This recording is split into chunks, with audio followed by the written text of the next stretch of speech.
سنیے گا، جو قطرے اللہ کو بہت پسند ہے.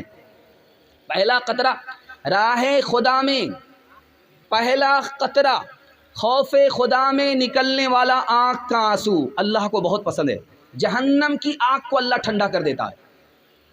اور راہ خدا میں گردن کٹے، گردن کٹ کر کے نکلنے والا خون اللہ کو بے حد پسند ہے. زمین کو اللہ اس لاش کو فنا کرنے کے لیے حرام کر دیتا ہے. دو قطرے اللہ کو بہت پسند. تین انسان تمام انسانوں میں بہت بڑے ہیں. سب سے بڑا انسان کون ہے؟ جو نبی ہوتا ہے، نبوت کی وجہ سے وہ سب سے بڑا انسان ہوتا ہے. دوسرا صدیق ہوتا ہے، سچا پکا مسلمان، صداقت کی وجہ سے وہ دوسرے نمبر پر سب سے اچھا مسلمان ہوتا ہے. تیسرا مسلمان جو سب سے اچھا ہوتا ہے وہ شہید ہوتا ہے، جس نے راہ خدا میں گردن کٹا دی. شہادت کی وجہ سے اللہ تعالیٰ اس کے مقام کو بلند فرما دیتا ہے. جانتے ہیں کہ شہید کا رتبہ کتنا بڑا ہوتا ہے؟ اللہ تعالیٰ جب اس کے جسم سے روح نکالتا ہے تو پرندے کی صورت میں اس کو ڈال دیتا ہے، اور جنت میں اڑنے کی طاقت شہید کو اللہ عطا فرماتا ہے، اور عرش میں اس کو ٹھکانہ ملتا ہے. اور پھر ساتھ ساتھ یہ ہے کہ ہمارا قبرستان ہے، لوگ دفن ہوتے ہیں، آپ دیکھیں گے صرف 4 مہینے کے اندر لاش ختم ہو جاتی ہے. لیکن شہید جو قبرستان میں دفن ہوتا ہے قیامت تک اس کی لاش باقی رہتی ہے. مٹی پر حرام ہے، مٹی کھا نہیں سکتی. ہمارا نام اعمال مرتے ہی بند ہو جاتا ہے، لیکن شہید کا نام اعمال قیامت تک کے لیے کھلا رہتا ہے. 72 حور سے شہید کا نکاح ہوگا، اور 73 آدمی گنہگار خاندان کی شفاعت کا حق اللہ تعالیٰ شہید کو عطا فرماتا ہے. اتنا بڑا رتبہ شہید کا ہے. 4 بیٹا جا رہا میدان جنگ میں، ماں نے کہا کہ بیٹا پیٹھ مت دکھانا، راہ خدا میں جان دے دینا، پیٹھ مت دکھانا. چاروں بیٹے شہید ہو گئے. ماں کے پاس خبر آئی تمہارے چاروں لال ختم ہو گئے، تمہارا چاروں چراغ گل ہو گیا. تو کہنے لگی سبحان اللہ، کہنے لگی الحمدللہ.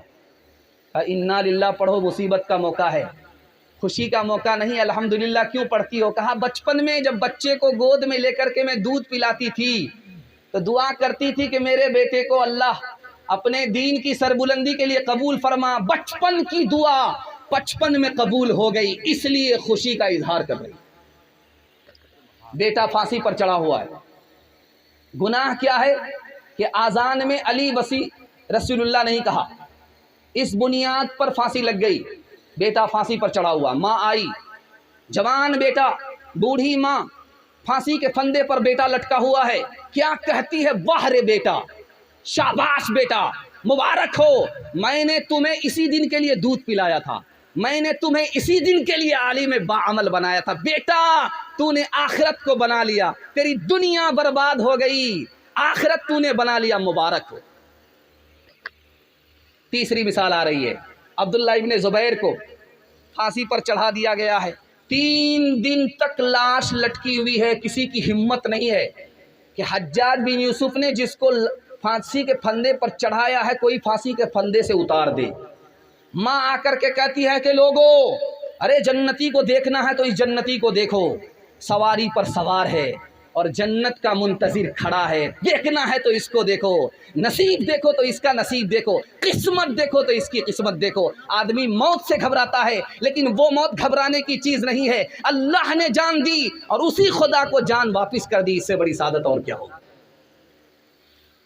ہاتھ اٹھا کر کے وعدہ کیجئے انشاءاللہ اپنے بچے کو پہلے دین کی تعلیم دلائیں گے، اس کے بعد ڈاکٹر، پروفیسر، انجینئر بنائیں گے. ہاتھ اٹھائیے انشاءاللہ. ببول بوئیں گے، آم کاٹیں گے. ہاتھ اٹھائیے انشاءاللہ. وہ مائیں پیدا کرتی تھی نمازی، دھنی تلوار کے میدان کے غازی. وہ مائیں جب کے لیتی تھی بلائیں تو یوں بیٹے کو کرتی تھی دعائیں. عبادت میں کٹے بیٹا جوانی، شہادت میں ختم ہو زندگانی. تیسرا پیغام،